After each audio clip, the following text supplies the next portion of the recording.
Welcome to episode number 41 of Profit or Loss. I should probably move that bubble wrap, hey? The series where I buy faulty electronic items from eBay, fix them or try and fix them and sell them ultimately for a profit. Sally, oh Sally, has been looking great. We have accumulated a total of £296 profit in the last 4 episodes. And over the 40 episodes that I've done, we are in a total profit of £60.69. Let's check out the item for today's video. Purely wrapped in newspaper. This can't just be newspaper, can it? Oh no, there's no bubble wrap or anything. It's just good old-fashioned newspaper.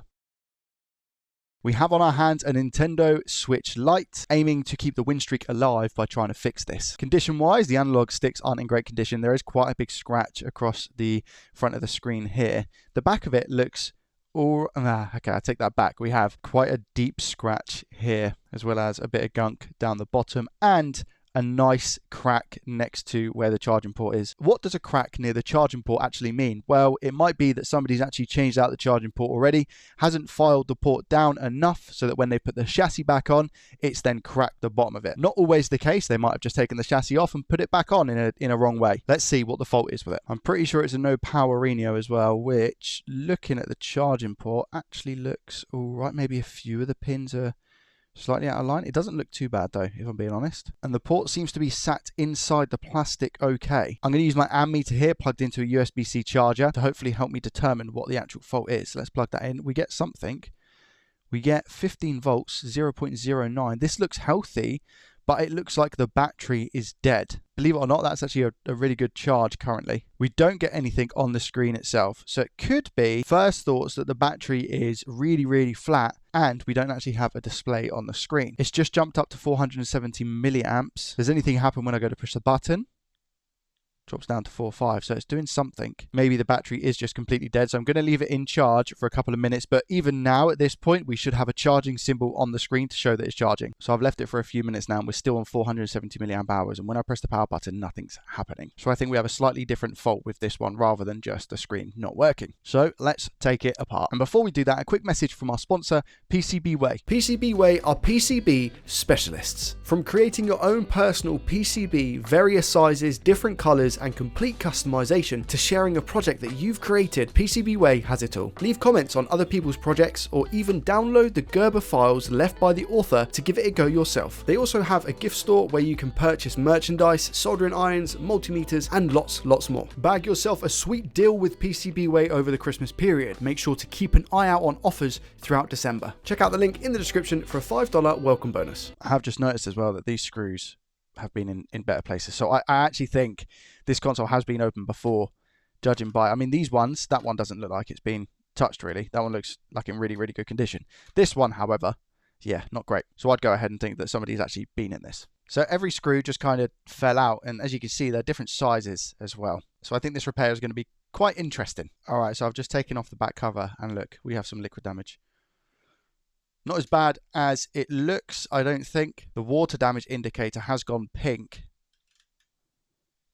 But so far, all I can see is liquid damage here. I can't see anything on anywhere else on the board just yet, but I've also not taken it out of the chassis. So let's take it out a little bit further. Understandably, the other side of this this motherboard isn't looking great. This is one of the analog sticks, and I don't know what's happened here. It looks like seaweed, you know? Liquid damage around the game slot card connector. This is, again, on the chassis itself rather than the actual PCB, but yeah, it looks kind of bad. Maybe that's where the water originally came in. Connector actually looks okay. The corrosion is actually on the battery side.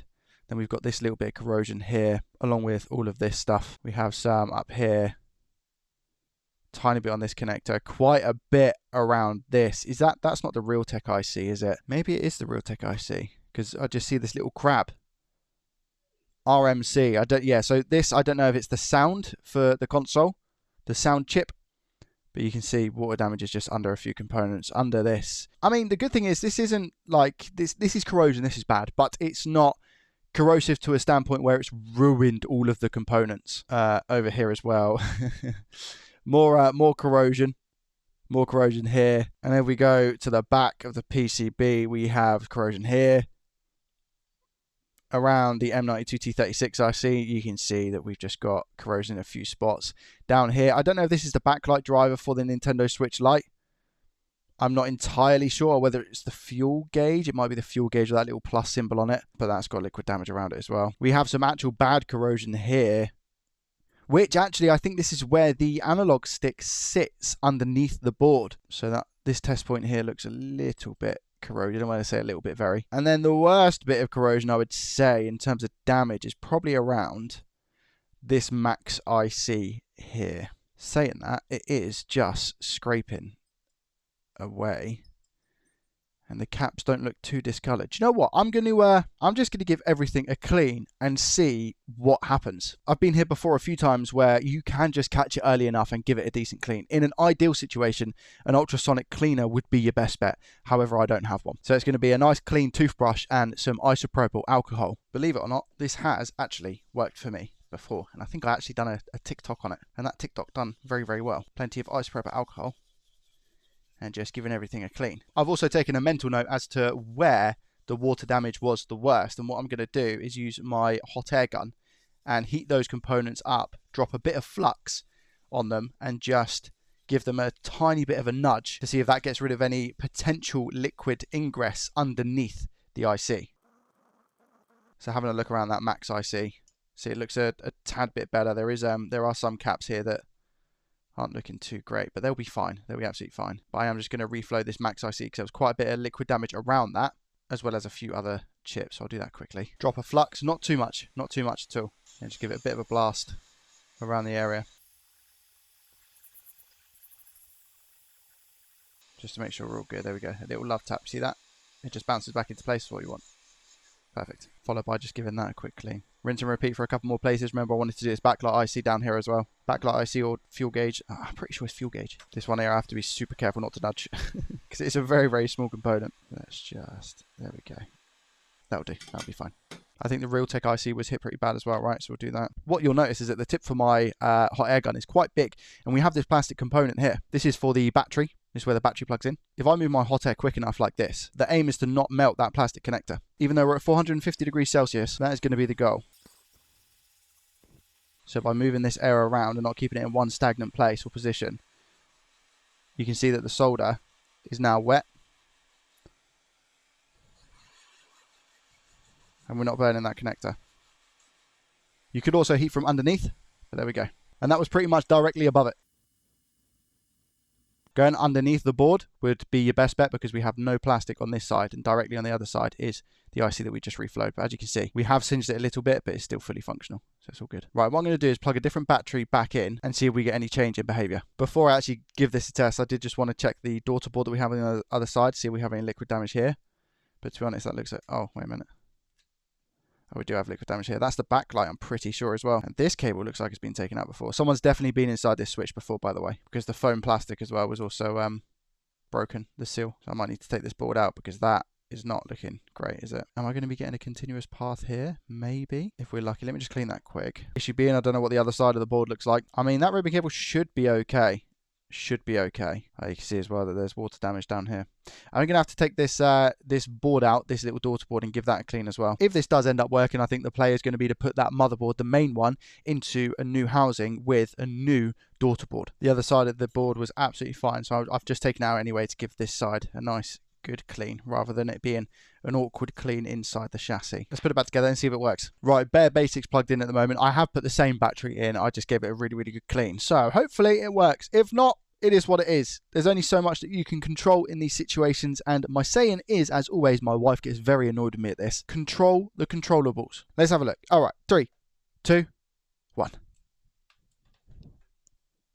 333 milliamp hours, 480, nothing on the screen, which is exactly the same as what we were getting before. Turn it over on the other side and see if we get the same sort of reading, 340 milliamp hours, 480. If we press the power on button, do we get anything? I don't think we get any change in current whatsoever. For argument's sake, I am just going to try a different daughter board. If replacing the daughter board doesn't work, what I'll probably end up doing is taking it out of the chassis, plugging in the power to see if we draw any sort of current. If we do, that would usually indicate something's getting warm on the board. I can use a heat cam to identify a bad component. New daughter board has been fitted. Do we get any other symptoms? 333, 480. The backlight usually shows up here in this corner, but doesn't look like it's doing anything. No, nothing. Try the other way. 340. 480. Nothing. Take the board out and see if we're drawing any current. 0.02. Okay, so we have 20 milliamps. But it's a constant 20. What should happen is that should actually go down to 0, and there should be no current whatsoever. But that is just hanging at 20 milliamps. So something clearly isn't right with the board.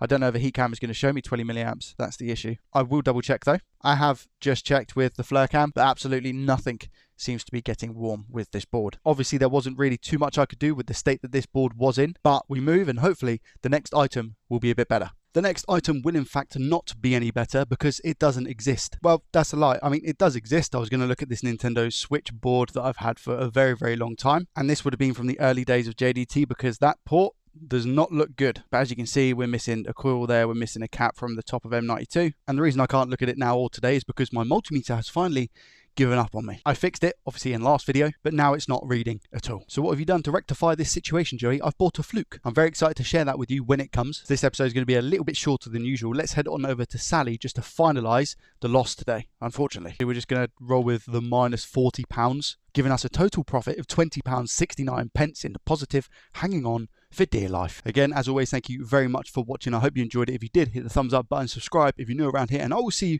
in the next one. Peace.